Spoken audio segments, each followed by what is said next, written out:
Okay, this is the whole story of Saraah Baartman, Part 2.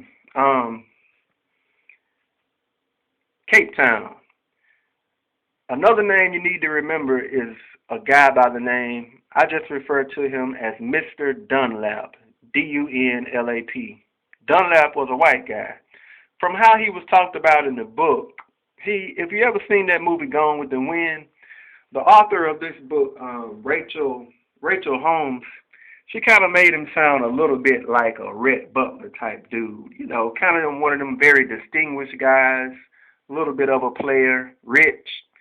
He was a medic in the British military. He was the Lord of Peter Caesar, the man who was Saraah Baartman's, you know, her commander in chief, basically, the guy who ran the house, where she was the maid at. Mr. Dunlap, like I say, he was very well off, but he was big-headed, and basically he pissed off a lot of people in the British military and the British government. And what ended up happening was that he got basically booted out the military. And this is where the whole thing with Saraah Baartman, as we know her, began. Because Mr. Dunlap paid Mr. Caesar. Saraah Baartman, Mr. Caesar's wife, Peter Caesar, and all those 7 children that they adopted were reliant on Dunlap. So if Mr. Dunlap fell apart, everybody fell apart. So what ended up happening was that Mr. Dunlap and Peter Caesar hatched a sinister plan. And Dunlap was from Europe, and he knew how Europe was at the time. It was a very experimental time in Europe. It was a new coming of age. All different types of people were coming into Europe. Various different types of science were being introduced. And, you know, it was just somewhat of a birth of a new age in Europe, you know. So Caesar and Mr. Dunlap hatched the sinister plan of, well, let's take Saraah Baartman to Europe and display her to the scientific community as a quote-unquote scientific display, because there were people called ethnobotanists back then. In today's age, we refer to those as anthropologists and people that love flowers. But these were people who loved to study different cultures, races, etc. Anyways, they had to illegally, I ain't going to get into the whole explanation of how they got her there, but basically they had to put together a bunch of fake papers, and they had to smuggle her out of South Africa in a boat, you know, basically a merchandise boat. They put her onto a merchandise boat, you know, lifted her up in a net, put her down in there with the cows and chickens and all that stuff, and she sailed all the way to Europe that way. There was a quick stop they made on some little island, but eventually they got to Britain. And when they got to Britain, I can't remember the man's name. I wish I could. But he was a guy who wanted to be a legitimate scientist. Now, the British science community at the time really didn't like this particular guy because they thought that a lot of the stuff he did was kind of like circus stuff. But to not make himself look so much like a circus ringleader, he would get different people from different parts of the world, and he would decorate the stage to look like their indigenous part of the world. And he would get them to come out and basically just put on a routine of living like they did in their own indigenous part of the world. So once Mr. Dunlap and Mr. Caesar took Saraah Baartman to this guy, you know, he was shocked out of his mind at the size of her butt, you know. And they did somewhat of an over-exaggeration of putting her in all type of tribal clothing. You know, they put face paint on her and stuff like that. They decorated the stage with like some huts, a few animals, and you know, They put a bunch of palm trees on stage too. Now, the part of Africa that Saraah Baartman was from actually didn't have palm trees, but Europeans stereotypically believed back then that all of Africa was covered with palm trees. Now, Saraah Baartman's performance, according to what you've probably heard before, it probably resembled somewhat of like you would probably think from what you've heard that they put her in a cage, drug out the cage, they turned it around, told her to turn around, let everybody look at your butt, and people just laughed and everything and pointed at it. But what the guy did, being that he didn't want to be looked at as somebody who exploited people and had like a circus performance going on, was that this guy made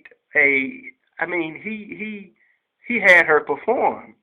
Now, one thing that's not known about Saraah Baartman is that she could sing pretty good, according to a lot of people. She could also dance. Her legs were small compared to her butt. She could move her legs and feet fast. She could dance real good. And there was a guitar. Excuse me for not remembering the name of it, but it's like a tin guitar that she used to have. And she used to play this guitar. So she actually did a performance. But needless to say, I don't care how good you can sing and dance and play a guitar. When your ass is the size of hers, it is your ass that people came to see. And people would give extra money to come up. Even a lot of white women would pay extra money to come up to the stage to, feel on her butt to see, is that real or is this one of those silly little things y'all done did to make a certain woman look a certain way. But they would feel on her butt, and Saraah Baartman would often get mad and scrape their hand. She wasn't really a silent mammy who just believed herself to be a pathetic little victim. She would often speak her mind, She would also, there was quite a few times where she pushed and hit people who was feeling on her or pushing up on her too much. But this is how these performances went, and they went on from 12 to 5 o'clock. She didn't get too much of a break, and for a 3-year time period, she was the biggest thing in Britain. Back then, they didn't have TV or radio, so they advertised by posters. There was more posters of her, the Venus of Hottentot, more posters of her than the Queen and King. She was more popular than the biggest stage celebrities in Europe at the time. But everything would eventually change. What ended up happening is that some people came along because this was the time of abolition. And there were people who were, pro-abolitionists, people who wanted to end slavery, and they didn't like the Saraah Baartman routine at all.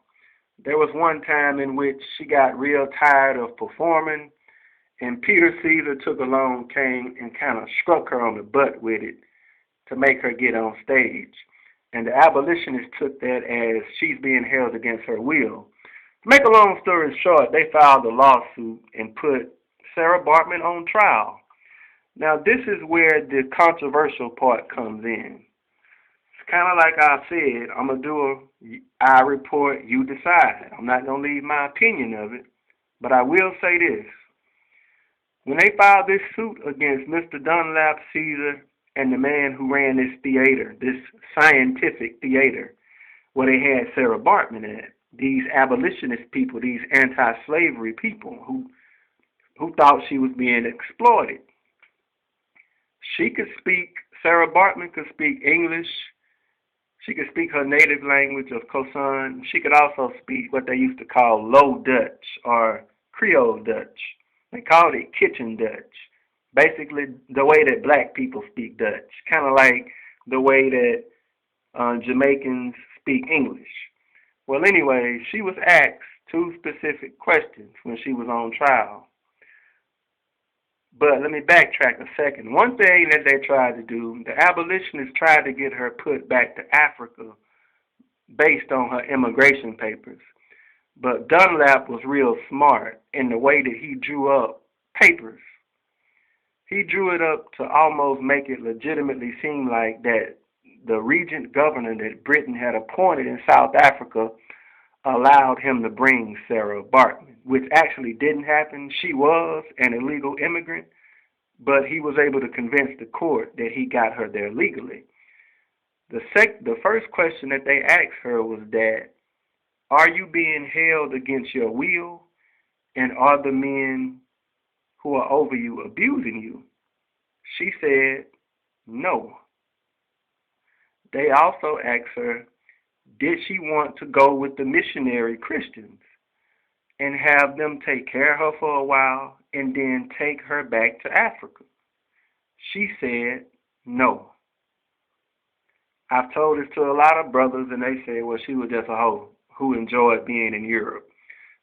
Because when the trial was over, it ended up being that the only thing that happened was that they legally separated her from Peter Caesar and Mr. Dunlap. She was basically kind of like what history would say was an exploited woman who legally her pimps had been legally separated from her. But she, by her own choice, basically, ended up getting back with Peter Caesar because that was the only person she knew. And she could speak English, but she didn't have negotiating skills. She didn't know how to get herself contracts to perform. So she had to have Peter Caesar. After 3 years, her popularity started to wane a little bit. It started to go down. She wasn't as popular, even though Peter Caesar was still making a lot of money off her because they increased the number of hours that she performed from 12 to 5 to like 12 to 6. That would have been like, I think, 7 hours, so they made a little extra money. They also did private viewings. More richer men would meet up with her in private locations. If you ask me, I would say that there were potentially acts of prostitution that were going on. I'm going to talk about in part 3 this rich guy who she was with for a time period. But check out part 3 of Saraah Baartman.